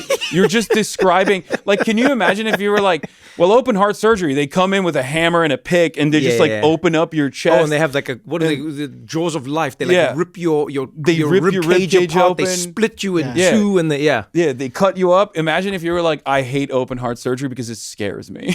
It's like no one should be able to get an open heart surgery. It scares me. But that's how Republicans operate on a lot of issues. And that's kind of what they're doing right now with the story. Not only did this subpoena not even arrive, let's say it's happening, right? And I've described it in great detail to my audience. I've talked about my experiences in Cuba. I did a documentary on it, all this stuff, right? They'll take pieces of my commentary and be like, he's leaking all the secrets. He's leaking the pay structure that exists. And it's like, no, that's not. Everything that I'm mentioning is like publicly available information that you can find on Wikipedia. But because people are so stupid and they're so ready to think that this is some sort of like sinister operation, they go, oh my God, he's already turned state witness. He's snitching. Yeah. Oh, he's so stupid for snitching before he even talks to his lawyers. What an idiot. And it's like, or maybe nothing that I'm saying is illegal. Have you thought about that? But I think we live in a world now where the accusation is more powerful than the prosecution. Oh, yeah. The prosecutions don't matter anymore. Yeah. If you think about it in the world we live in, because the swell of what happens in media and online is so big. It used to be the same with a newspaper. Front page, this person has done this. Many months later, retraction, actually they didn't, or a small little article in the corner. Now, in that world, it was bad enough because it was front page versus page 4, slight retraction, or just an update on the story. Now it's the whole internet. Yeah. It's TikTok, it's Instagram, it's Facebook, it's, Google search results, web pages, et cetera, et cetera, et cetera, et cetera. And with massive. And it just gets amplified and blown up and amplified and blown up. By the time it's verified, it's finished, really. And there's also a lot of like biases that people have where they constantly are seeking out confirmation bias. Yeah. And they want to confirm their priors no matter what. So like, I'll give you one example. One of the most common things that I receive from people is criticisms that I receive from people is like, oh, you're a socialist, but you're wealthy, right? And it's true. I am very successful. I'm very fortunate, right? But it's not at odds with my worldview in any way, shape, or form. It's at odds with how you perceive my worldview, right? I mean, it was Deng Xiaoping who said socialism isn't is it about poverty to be rich is to be glorious. It's misattributed to him, but he never corrected the record. He said something similar to that. But at the end of the day, like I want everyone to have autonomy. I want everyone to be able to live comfortable lives. Like that's what I'm advancing. That's what I'm advocating for. That's my perfect society. It's not about everyone being like equally poor or starving. You made that up. I never said that that's what I wanted. Who would want that, right? And yet because of this like a pre-established notion that socialism is supposed to be a poverty cult, they constantly advance this narrative.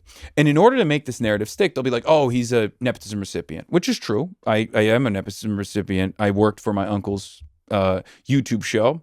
Not exactly CNN, right? It was a 26-person YouTube show. Damn, burn, uncle. I mean, but it's true. It was a 26. I was a 26th employee on a. Uncle's like, come on. Well, you deserve that. But I was a 26th employee on a YouTube show, right? Called The Young Turks. It definitely helped, and I always will recognize that. But then they'll expand on it, and they'll be like, well, his father is really wealthy. It's not true. I take care of my parents, and I'm very fortunate to be able to do that. It's my duty, and I love that, and I love them. But because there's no evidence of this, the idea that like my father is this like multi-billionaire, which they claim, they've just generated evidence through AI articles. So now when you look at the SEO, if you're stupid enough not to check or cross-reference this stuff, there's articles out there from like Hindustan Times that's like, Hasan Piker's father is a billionaire. That's a credible source. And it's really funny. It's on the Hindustan Times. Hey, man, I've read everything on the Hindustan Times. Yeah. But it's really interesting because it's like, if my father was a billionaire, he would be the third wealthiest person in Turkey. Like that would be on a list. Like you would know about it. It would be publicly available information. It's so ridiculous. But yet they still advance it because they're so desperate to confirm their priors and to justify their worldview because they never want to think about the message. Don't press anything. We've got more What Now after this. This message is a paid partnership with Apple Card. Imagine this. You're at a checkout counter. You're ready to pay when you realize you don't have your wallet. Dun, dun, dun! You could drive all the way back home and you could get it, but you remember that you have your Apple Card on your iPhone.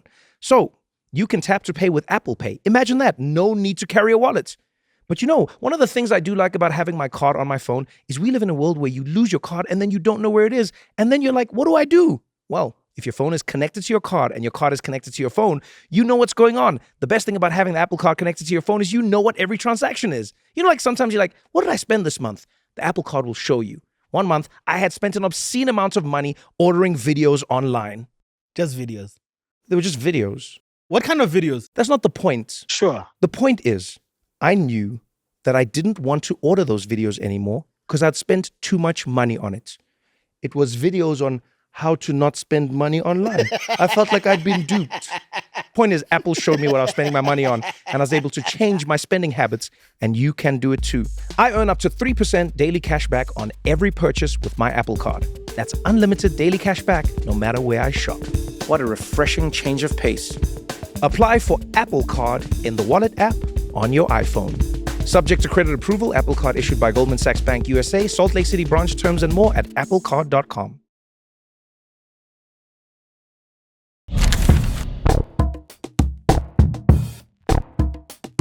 Did you read the interview, I think it was in the New Yorker, the CEO of Floodify? So if you haven't... I know what you're talking about. Yeah, the CEO of Floodify gave a really amazing interview about what he does, right? And Floodify is basically a clipping service online where they will make anything seem more popular than it is. Yeah. Right? But the way they do it is not using traditional advertising. So you have an album that you want to release, but you're an artist who only has like 50,000 fans. You go to a company like Floodify. They're one of the companies that do this. You pay them a certain amount of money, and that money will determine like how much reach you're going to get. And then they have a network, and I mean like an insane network that blows it up across quote unquote real people having real opinions about your music. And you can seem bigger than you are as an artist, which then sort of catches its own fire, because that's how fame works, and that's how news works, and that's how and you now on that level you clavicular. This is how clavicular became famous. Yeah. So you think, oh, I mean, who cares? Music, you want to. This is where it gets sinister, right? And we really have to worry about this in society. It is for politics too. For everything. No way. Yeah. A South African influencer put this up recently on their page. She has a full-time job, but she also does like makeup and, clothing, but just like really for fun. And then she put out this thing just telling her fans, she's like, hey, I don't know if this has happened to anyone else, but this is a weird thing that I'm experiencing. Someone's been sending me emails like over like the last year-ish where they're offering me money just to talk shit about South Africa. They'll pay me up front. I never got that. They ask for nothing in return. I'm doing this for free. Yeah. They pay me up front. They ask for nothing in return. No way. And they don't give you a script. Be organic. All they want is for you. And when you put these pieces together, you look at the Floodify guy. I'm not saying he does that, but he did say in the article that Eric Adams's team wanted to pay him, and he doesn't say whether they did or didn't do it, but he says what they wanted him to do was create a campaign of New Yorkers complaining about Mamdani and all the things that are going horribly and what could go. No, really. And he was like, we need a groundswell campaign. Eric Adams's team wanted this. And when you realize that, you go, guys, we're on the precipice of something that I don't think society is ready for. Because it's one thing if we go like, oh, Hasan took money from Cuba, but it's a lie, and etc. It's a different thing if we think we're living in a world where the people around us are having an experience that they're not. We live in a world where we think our neighbors have pitchforks ready, but they don't. We live in a world where we go like, oh man, everyone around me is scared. There's crime in New York, but everyone actually doesn't feel that way. That is happening right now. But that's what I mean. But I'm saying as that compounds, it goes beyond just politics and business. It goes to like the erosion of society, which then, as you know, because you've studied it, leads to the ultimate forms of fascism. Because if everyone is scared of everything and nobody trusts anyone, we then look to one strong man who will protect us all and create the calm that we need. And voter apathy is a... Yeah, why would you vote? Because it's all rigged anyway. So you don't want to vote, you don't want to participate, you don't want to do things.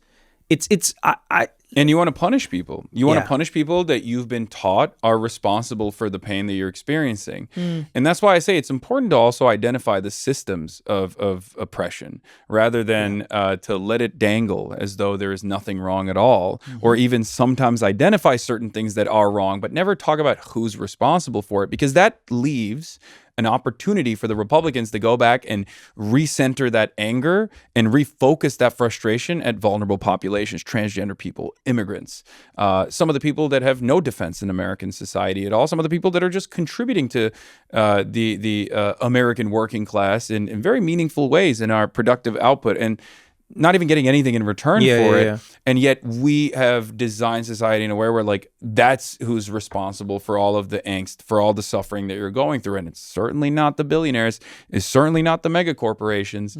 And when both parties are designed in a way where they defend corporate interests, the amount of defense that you can, the amount of countering that you can do, the amount of counter messaging you can do against the right-wing reactionary thought is going to be very limited. And that's what I think is a big problem with the Democratic Party's platform in general, where they can't just say it's corporations of the wealthy that's making the system the way it is, dumbass. What are you talking about? You think a random trans person is responsible for you not getting healthcare? Are you fucking stupid? You're going to get healthcare. We're going to give you healthcare. That's my advocacy. I'm like, we're going to give you healthcare. You need healthcare.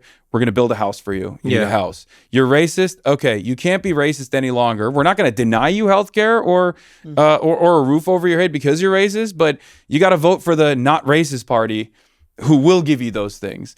Some people will look at that and go, no, I'm so racist, I don't want a roof over my head. But not many people are going to make that I don't think bargain. that'll happen. I don't think that'll happen. We saw that with, not that we were there, but who was it?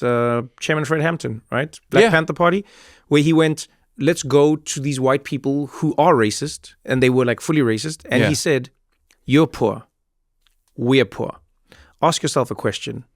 If we are the N-words that you call us and we're against you, why are we also poor? Shouldn't we have the money?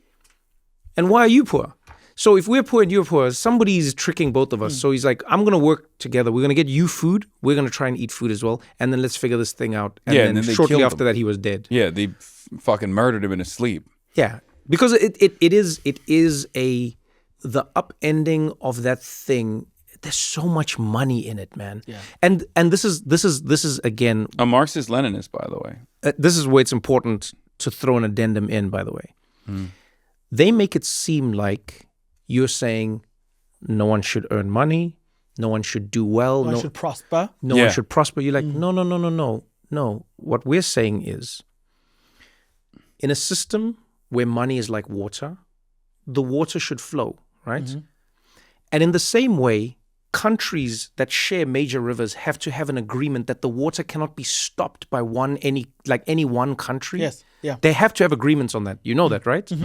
Because one country who's at like the top of a river can just block the water, and then all the other countries, that's literally an act of war. They go, no, you can only block this much for your dams, and you can block this, and then the next country can block this much. The same understanding should be had, in my opinion, of money, because we forget that we've created systems now that sort of have crippled what money was supposed to do. It was an exchange of time and debt. Yeah, to trade. But if somebody can create like a dam, and they've got robots that earn the money, and then machines that make the money, and then robots and the money keeps going here, and then they earn interest on the money, and then they get loans on the money, but then they don't pay taxes on that money, but then we pay the taxes on the money, because all of us sitting everywhere here, we pay the taxes on it. Then you go like, what are we building? What are we, you know what I mean? Like, where are we? We're building wealth for the upper class, for the capital owning class in American society and in the Western society. Yeah, but it's like and people don't understand how small that number is. Oh yeah, but that's what I want. I want systemic change, and I've never been an advocate for adventurism. That's not a Marxist tradition at all. As a matter of fact, many theorists have regularly criticized adventurism, which many Americans don't even know what it is. But that's like Luigi Mangione is adventurism, like a person allegedly. Thank you. Yeah, you're right. A person that decided to take matters in their own hands. Right. The propaganda of the deed is what anarchists believe. I don't. I want to be organized, and I want to change society with diligent and disciplined organizing. Last thing I'll ask you, because it's interesting that we've had two guests sitting at this table who've shared a different opinion on it, and I think I know which way you're going to lean. But who are the two guests? Pete Buttigieg and Bernie Sanders. Oh God. Okay. I asked Bernie Sanders. So I asked Pete Buttigieg. I was talking about like government, and I guess him and I had a bit of a disagreement. I was saying, and I do believe this. I said, people have been made to believe that government is inept, but that ineptitude was manufactured so that it could be privatized, right? And we've seen this in South Africa. 100% correct. We've seen this in the UK. We see this in many countries. Wait, did he disagree with that? No, he was like, yeah, I guess to a certain degree. And then I was like, the government is supposed to do the thing. People forget the reason we made a government, it's a brilliant idea, is because we could not all individually go work on the roads. Yes. So we said, hey, let's all put our money together. Just pool together. For the roads. Yeah. Government is supposed to do things. And then he was like, no, but I think there's many things that government is not that good at doing. Then I was like, name one thing.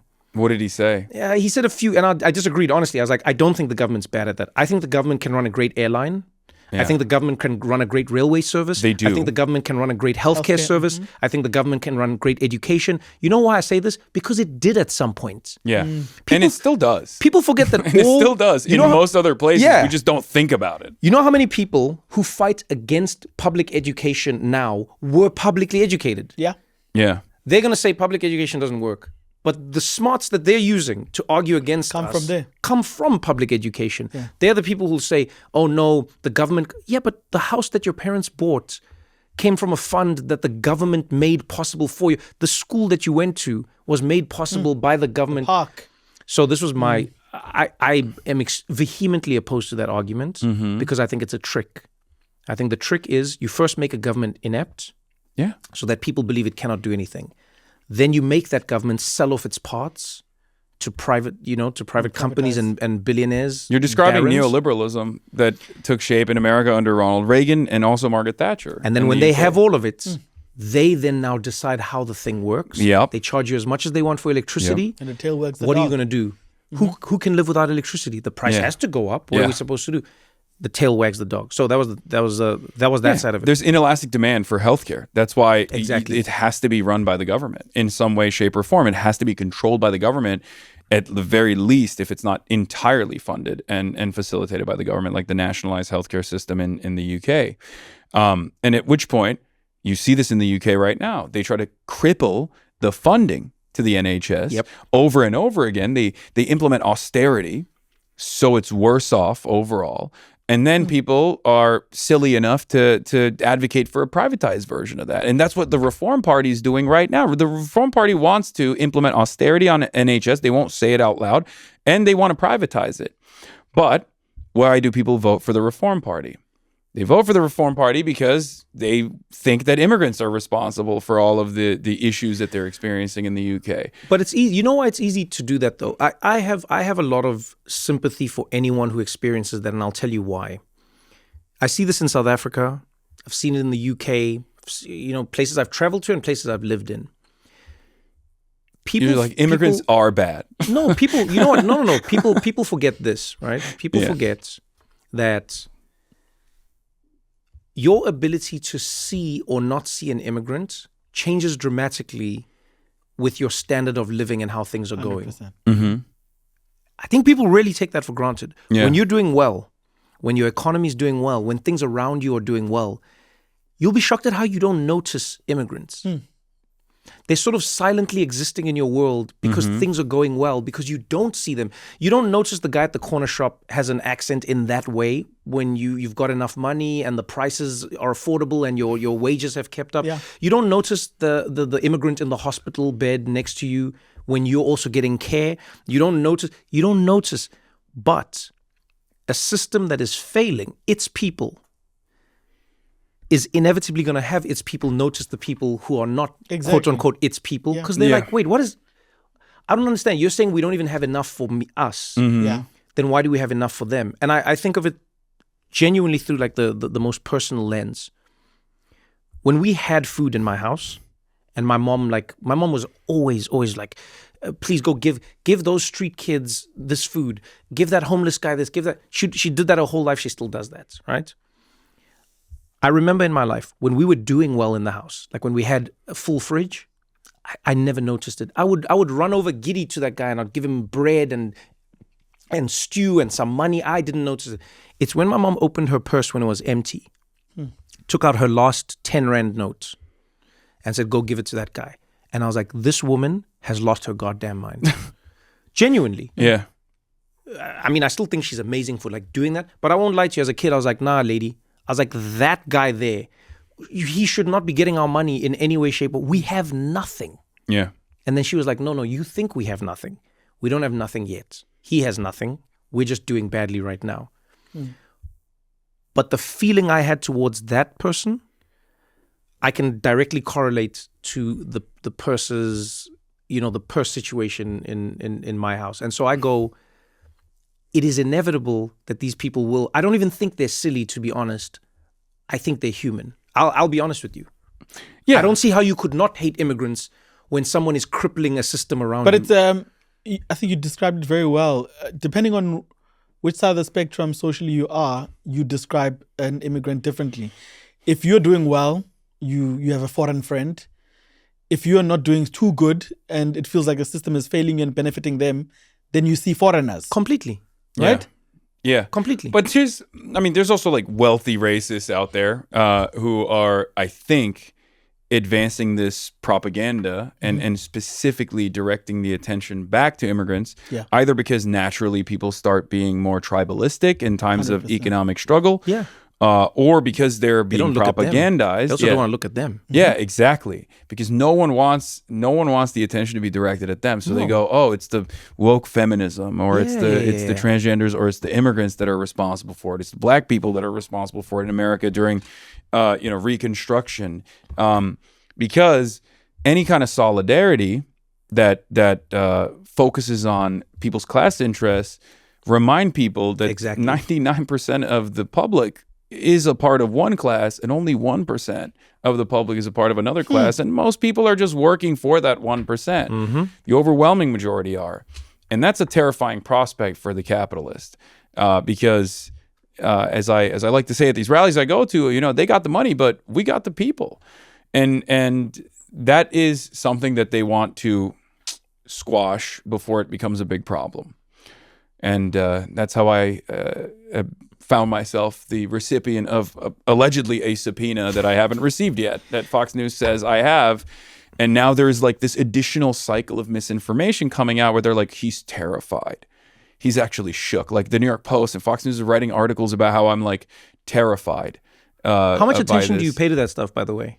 I mean, I have to pay attention to it. It's mainstream media, especially if there's no opposition from like the liberal side. If Associated Press is not writing about the situation. Okay. So no one's correcting it is what you're saying. Yeah, if no one's correcting it, the only thing that's coming out is New York Post, Fox News and whatnot. And I think that's a very strange situation to be in, because then most people are looking at that and the conversation being dominated by this negative framing. The other thing was what Bernie Sanders said. I asked him, I said, do you think, I'm paraphrasing it, and so because I don't want to misstate what he said, but I basically asked him if the Democratic Party was one party, and he was like, his answer was essentially no.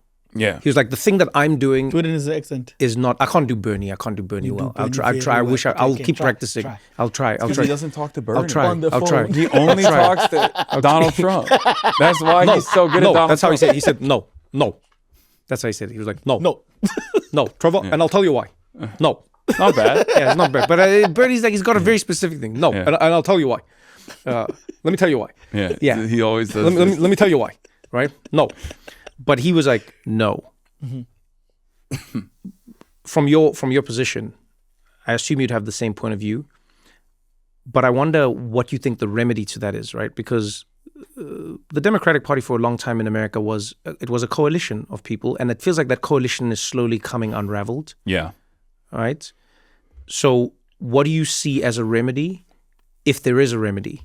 There's different schools of thought on this. A lot of people on the socialist side, I want yours, though. recognize. Yeah, I'm going to give you mine as well. A lot of people on the socialist side believe that entryism is a failure, and it's understandable to think that, because the Democratic Party is a bourgeois, liberal, capitalist party. Mm-hmm. They will represent the interests of corporations. That's what they're designed to do. And that's why their output has, reflected that reality over and over again, where if you're wondering why they're not doing certain things, it's like, well, it's because they're not supposed to be doing it. They're supposed to be defending corporations, right? There's certain groups like the Democratic Socialists of America that have differing opinions on this. Some people believe that they can just like enter the Democratic Party and do entryism and run socialist until the party is a Democratic Socialist of America party, right? Sort of what the Tea Party did with the Republican Party. Yes, but the Tea Party didn't like entirely take it over until Donald Trump took over. Yeah, that was like and the then big made it the MAGA party, right? Yeah. But again, directionally, Trump and the rest of the Republicans are actually aligned, right? Trump might be more aggressive on, overt white supremacy, and maybe even a little bit more reluctant to destroy Social Security, for example, as opposed to the average Republican. But like directionally, they're on the side of deregulation and tax breaks. Okay. Right? Whereas what we're talking about here, the DSA, is directionally on the diametrical opposite side of the political spectrum in comparison to the liberal capitalist Democratic Party. And they recognize that, right? So there's a real friction there that doesn't exist with the white supremacists and the rest of the Republican Party. They actually lean heavily into that. That's why Republicans can lean into their base. Whereas Democrats, whereas Democrats run away from their base, right? They have like disdain for their base, where they're like, oh, why do you want us to do these things? Don't you understand? Change is impossible. Entryism is difficult. My opinion on this is I'm a harm reduction voter. I'm a harm reduction believer, I guess, to a certain degree. I recognize that class consciousness is the number one problem in this country. We do not have class consciousness, and we do not have political education. And without class consciousness and political education, you can't have organizing on the basis of class. So in order to foment class consciousness and to engage in agitative propaganda, as is the Marxist tradition, I believe that elections are one of the most viable routes to reach the masses.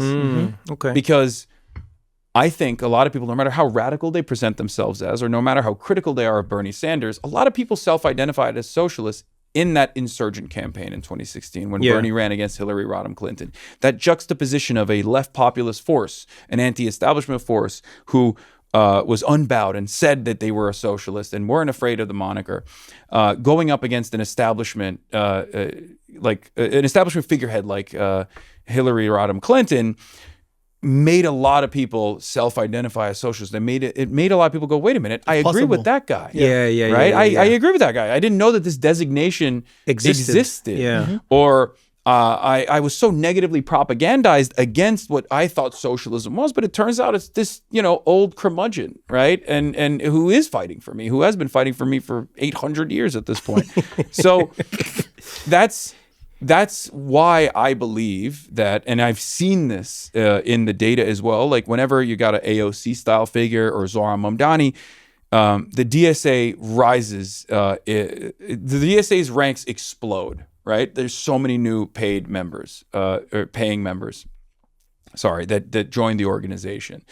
And the DSA is very good at instigating class consciousness and also doing political education. It's a massive institution with many different caucuses, and they're constantly fighting one another. You go to the national conference and you're like, I like them all. I have no, I don't have, it's like picking favorite children. You can't do it, right? But they're constantly warring. There's a democratic process. It's complex. It's very diverse. But you have every different tendency from liberals, social democrats, all the way to Marxist-Leninists, Maoist, third worldists, people who do not participate in democracy at all because they think it's ridiculous and counter-revolutionary. You have all of that, right? And that is political education, and that is an absolute necessity to make the changes in this country. And I see electoralism as a route to foment class consciousness through proving that alternative modes of governance are viable. And that's why I look to people like Zohran as movement leaders in that regard, because every day that he's a good mayor of New York is a day where we are able to tackle the stigma associated with socialism. Every day that he's a handsome, charismatic fellow that gets to improve people's lives is a day where more New Yorkers go, you know what, maybe I'm a socialist after all. I'm not, I understand that, you have to organize with the masses that you have, not the masses that you believe should exist.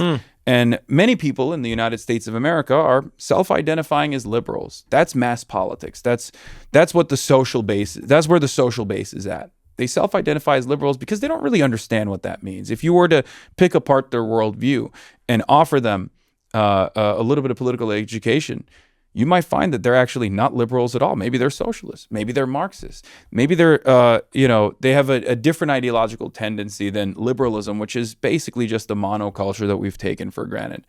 So at a time when liberalism is failing, and the Democratic Party, as the liberal Democratic Party, is failing to keep up with the reactionary forces on the Republican side, I believe that it's important to try to push for as many radical candidates as possible and change the makeup, the political makeup of this unbelievably weak party that is not a real political party in the sense that they exist in Europe and in parliamentary systems.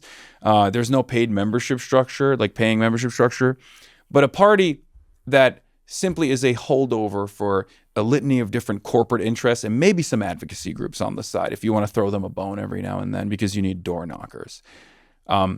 That's a weak party.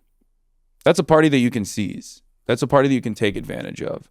Because at the end of the day, I have no loyalty to the brand that is the Democratic Party. Right. Okay. And I don't think anyone should have any loyalty to any party. I think you should see politicians as an agent for change because that's what they are.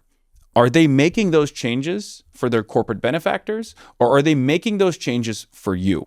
Are they promising to you that they are going to change your lives for the better? Or are they telling you better things are not possible, which is what a lot of Democrats do, unfortunately. So, even if I know a politician personally, Zohran is a great example of this. AOC is another example of this. If they do things that I don't like, I'll say it. I'll be like, no, this was wrong. I disagree with you on this. And I will hold them to account because at the end of the day, they're public servants. They work for us, for all of us, right? There shouldn't be any loyalty to a party or a brand, especially if that party hasn't done enough to deserve your loyalty. You can have an ideological commitment to a movement. I certainly do. And I have my moral convictions, and I demand that the elected representatives that I push for also have similar shared moral convictions. But outside of that, I don't really care how we get there. You know, another Deng Xiaoping quote I'll use. I don't know why I keep using Deng Xiaoping quotes on sounds this cool. on this conversation, but Also because it's Tuesday. yeah. You know what they say about Tuesday and Deng Xiaoping? What? Nothing. Carry on. I was very excited. I know. This guy got us. No, he said when market reforms were taking place in China, he said famously, a black cat or a white cat, it doesn't matter as long as it catches the rat. And that's the way I see it as well, where it's like I don't really care about what these brands are or what how people identify focus too much themselves. on the labels and not on the outcome. Yeah, that I comes care from, about yeah. I care about changes. I care about necessary changes and getting those necessary changes across. Damn. Well, this was great, man. This was really, really dope. Yeah. Good luck with your subpoena if it's there when you get home. Oh, speaking of which, can you just open the That would be so amazing if we served him right now. Just like it's a piece of paper. If we served you the subpoena, it's like we have been asked to deliver this to you. This is from the Treasury. now that we've confirmed who you are. Yeah. Yo, Hasan, man, thanks for taking the time. This was really great. Me. Yeah, man. This was great. This was a fun conversation. Appreciate it. Thank you. Yeah. Thank you so much for watching the episode. If you enjoyed it, pass it on to a friend. If you didn't enjoy it, pass it on to your friend still. Let them suffer for a change. And don't forget to engage with us in the comments. If you want to suggest a guest, maybe there's questions you want, maybe there's ideas that you have, you can chat to us. We will read through the comments and we'll get into it. Either way, I appreciate you taking the time. Thank you for hanging out with us on What Now? And remember, we do this for you, so we would like to hear from you. Until next time, thank you.